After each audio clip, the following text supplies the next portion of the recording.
You often give advice to young adults to help them avoid some of the pitfalls of life. Any advice for those of us who are 40 plus who have already faltered?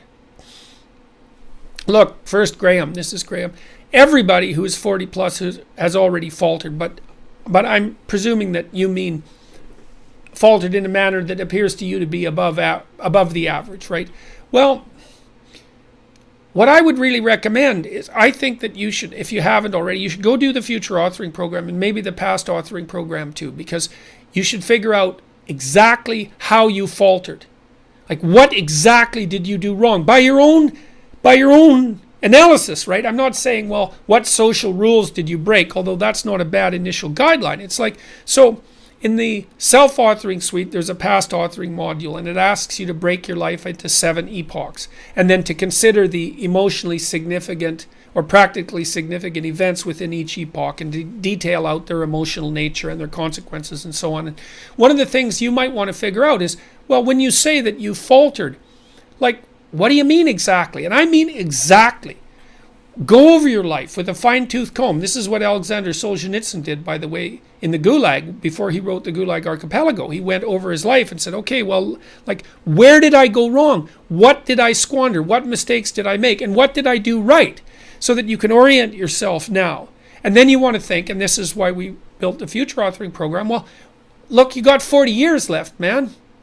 So what do you want them to be like?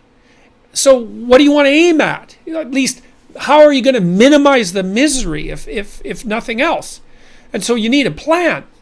And then what you need to do is to figure out how to work day to day so that you incrementally approach that plan. So I have another chapter in this new book called Compare Yourself to Who You Were Yesterday Rather Than to Who Someone Else Is Today. That's really a useful psychological stance for someone who's 30 and over in particular.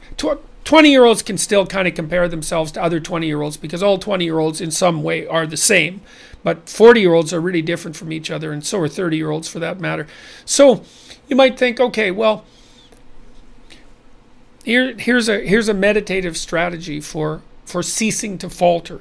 You could wake up in the morning, or you could do this at night before you go to bed, and you could think, okay, look, I want to structure my day tomorrow so that when I'm done with the day, my life is in slightly better order than it was when I woke up this morning.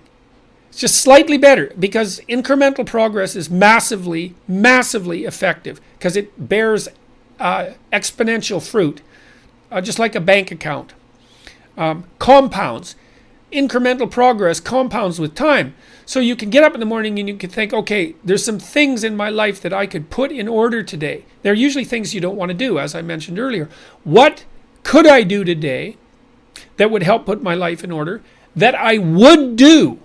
And you have to ask yourself. You can't tell yourself. You have to ask yourself, what would you do? And then maybe you have to say, well, or maybe you have to say, under what conditions would I be willing to do something to put my life in further order today? What little reward would I need to give myself? And these have to be questions. You can't like take out the whip and boss yourself around, because you'll find that you're a terrible master and a worse slave. And so you can get a long ways if you look low enough. One of the things Carl Jung said, which I really liked, was that modern people don't see God because they don't look low enough. They don't have the humility. Now, you said that you have already faltered, so it sounds like you've got the humility already intact. So I would say, think about what you want. Think about what you know around you isn't set right, because you'll know. Make a list of things that around you that aren't right. And then start thinking about small things you can do, like trivial things that even a fool like yourself could manage, that would orient you in the right direction and help straighten out your life. And try that for a year before you decide that you're a failure, because you'll find that if you put that into practice for a year, that things will be a lot better. And like I said, you got 40 years left, so you're not done yet, man. So the other thing I would say too is,